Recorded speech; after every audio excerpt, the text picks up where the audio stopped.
A new dawn. The weight of the world. Lila Carter was 36 years old, a single mother living in the heart of Chicago, Illinois.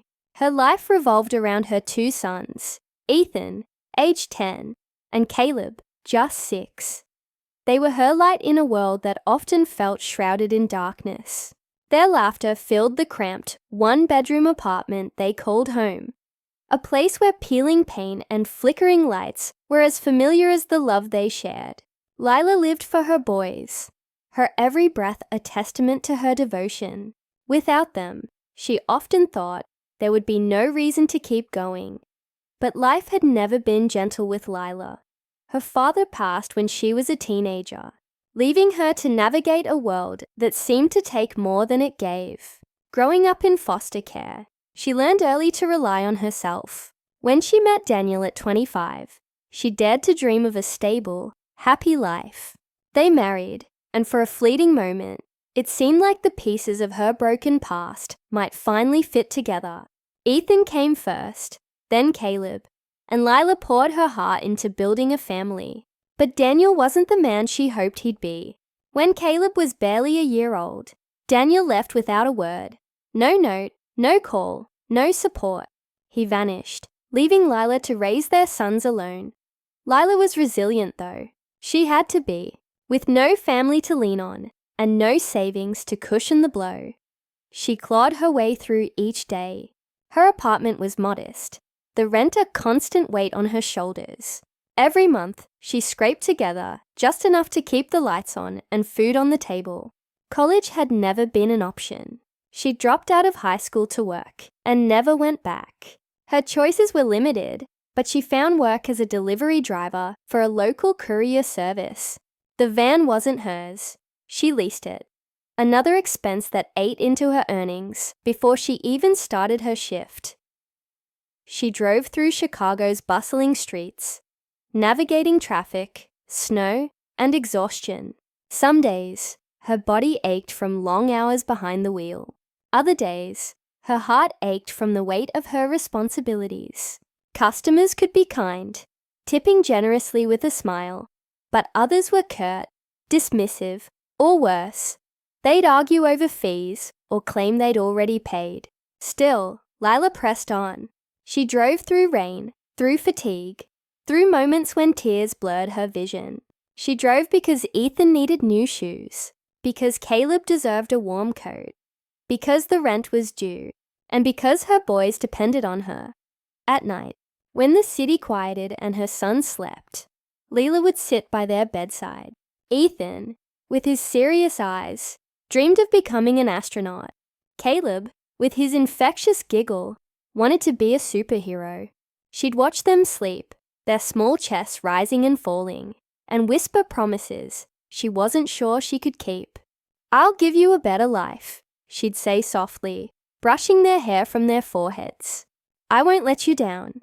The storm one bitter February evening, Lila was driving her boys home from a rare treat, a trip to the library, where they'd spent the afternoon lost in books. The Chicago wind howled, and snow fell in thick, heavy flakes. The van's heater sputtered, barely keeping the chill at bay. "Mama, it's cold," Caleb whimpered from the back seat, clutching his stuffed dinosaur. "I know, baby," Lila replied, her voice steady, despite the worry gnawing at her. "We're almost home." The roads were slick, the streetlights casting eerie shadows through the snow. Lila gripped the wheel, her knuckles white, her eyes scanning the empty street. Then, out of nowhere, a pair of headlights blinded her. A truck swerved, its tires screeching. There was no time to react. A deafening crash, a jolt of pain, and then darkness. When Lila woke, she was in a hospital bed. The sterile smell of antiseptic filled her nose, and the steady beep of machines pierced the fog in her mind. Her body felt like it had been shattered. Her ribs ached. Her left arm was in a cast, and a dull throb pulsed through her skull. Panic surged as fragments of the crash came back to her. "Ethan! Caleb!" she croaked, her voice hoarse. A nurse appeared, her face kind but tired. "You're awake," she said, placing a gentle hand on Lila's shoulder. "You were in a serious accident, but you're stable now. Don't try to move too much." "My boys," Lila pleaded, tears stinging her eyes. "Where are my boys?" The nurse's expression softened. "They're okay. They're here in the hospital, just down the hall. Minor bruises, nothing more. They're asking for you." Relief flooded Lila's chest, and she sobbed, the sound raw and unfiltered. Minutes later, the door burst open, and Ethan and Caleb ran in, their faces lighting up despite the bandages on their arms.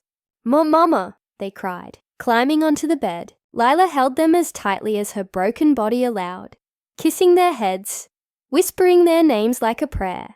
The doctor arrived soon after, his face grave. "You've got a fractured arm, 2 broken ribs, and a concussion," he said. "You'll need surgery for the arm, and recovery will take weeks, maybe months.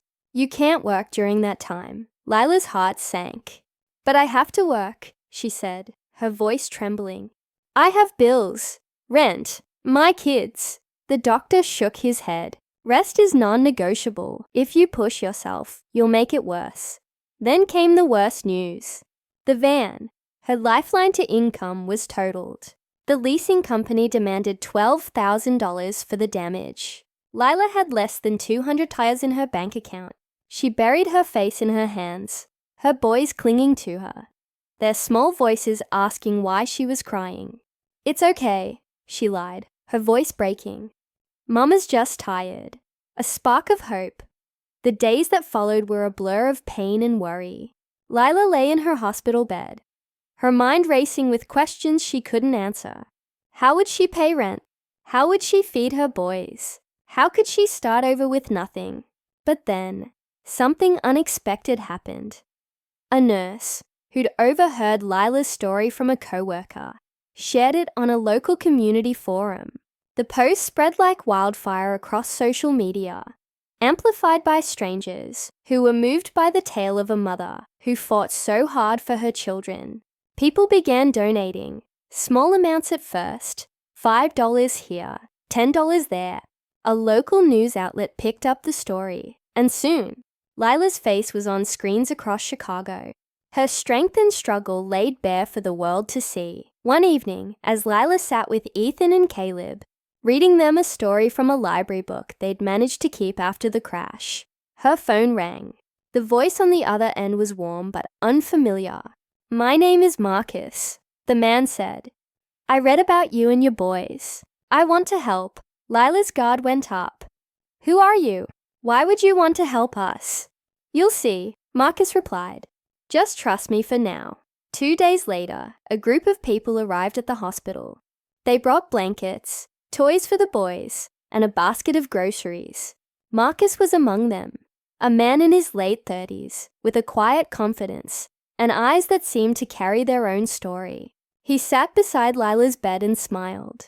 "I'm Marcus Reed," he said. "I run a small community organization. We help people who've been through tough times." "Your story hit me hard." Lila studied him, unsure. "Why us? You don't even know me." "Because I was raised by a single mom too," Marcus said, his voice soft. "I know what it's like to see someone fight for their kids against all odds. I have the means to help, so I will." Tears welled in Lila's eyes. She didn't know what to say, so she just nodded. A new beginning over the next week. Marcus and his team worked miracles. They paid off Lila's hospital bills, easing a burden that had felt insurmountable. They negotiated with the leasing company, settling the van's debt for a fraction of the cost. But Marcus had bigger plans. One sunny afternoon, he arrived at the hospital with a set of keys in his hand. "Lila, I need you and the boys to come with me," he said, a grin spreading across his face. Confused but curious, Lila, still on crutches, followed him with Ethan and Caleb in tow.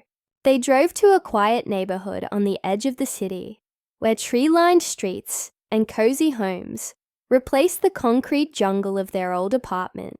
Marcus stopped in front of a 2-story house with a small garden and a bright red door. "This is yours," he said, handing her the keys. Lila froze. What? It's yours, Marcus repeated. A donor who heard your story wanted to give you and your boys a fresh start. The house is paid for. No rent, no mortgage. Just yours. Lila's legs buckled and she sank to the ground, sobbing. Ethan and Caleb wrapped their arms around her, their own eyes wide with disbelief. Is this our home, Mama? Caleb asked, clutching his dinosaur. Yes, baby, Lila whispered. It's ours. Inside the house was warm and inviting, with furniture donated by Marcus's community network. The boys ran through the rooms, laughing and claiming their own spaces. For the first time in years, Lila felt a weight lift from her chest. But Marcus wasn't done. A few weeks later, as Lila recovered, he sat down with her at the kitchen table. What's your dream, Lila? He asked. If you could do anything, what would it be? Lila hesitated. Dreams felt like luxuries she couldn't afford. But she thought of her boys, of the future she wanted for them. I've always wanted to open a bakery, she admitted. Nothing fancy, just a place where people can come for warm bread, cookies, maybe a cup of coffee. A place that feels like home. Marcus nodded, his eyes lighting up. Then let's make it happen. The sweetest victory over the next few months, Marcus and his team helped Lila turn her dream into reality. They found a small storefront in a bustling neighborhood, secured a loan with favorable terms, and connected Lila with a mentor who'd run a successful bakery for decades. Lila threw herself into the work, learning recipes, designing a menu, and painting the shop's walls, a soft yellow that reminded her of suns. When Lila's hearth opened its doors, the line stretched around the block. Neighbors, strangers, and even some of the hospital staff who'd cared for her came to show their support. Ethan and Caleb helped behind the counter, proudly handing out cookies to customers. The smell of fresh bread filled the air, and for the first time, Lila felt like she was building something lasting. One evening, as the bakery closed, Lila invited Marcus and his team to the house for dinner. Ethan and Caleb helped her prepare a feast.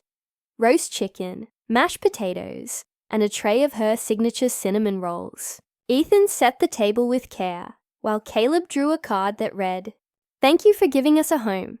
When Marcus arrived, the boys tackled him with hugs, their laughter echoing through the house. Lila watched, her heart full. As the meal ended, she stood, her voice steady, but thick with emotion. Marcus, you didn't just give us a house or a business. You gave us hope. You gave my boys a future. I'll never be able to repay you. Marcus shook his head, his own eyes misty. You don't owe me anything, Lila. Just keep shining. That's enough. That night, as Lila tucked her boys into their new beds, she prayed for Marcus and all the strangers who'd lifted her up.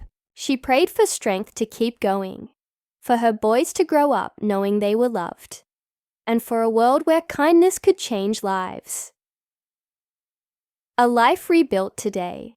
Lila wakes up in a home filled with warmth and laughter. She kisses Ethan and Caleb good morning, drives them to school, and heads to Lila's hearth, where the smell of baking bread greets her like an old friend. Customers come, not just for the food, but for the feeling of community, the sense that they're part of something bigger. Lila is no longer the struggling delivery driver, defined by her hardships. She's a businesswoman, a mother, a survivor. Her boys are thriving. Ethan dreams of the stars, Caleb of saving the world. And Lila, for the first time, dares to dream again too. Because of one man's kindness, because of a community's generosity, because of a miracle, Lila Carter found her way. Her story is a reminder that even in the darkest moments, hope can light the way. If this story touched your heart, share it with others. Kindness and hope can change everything.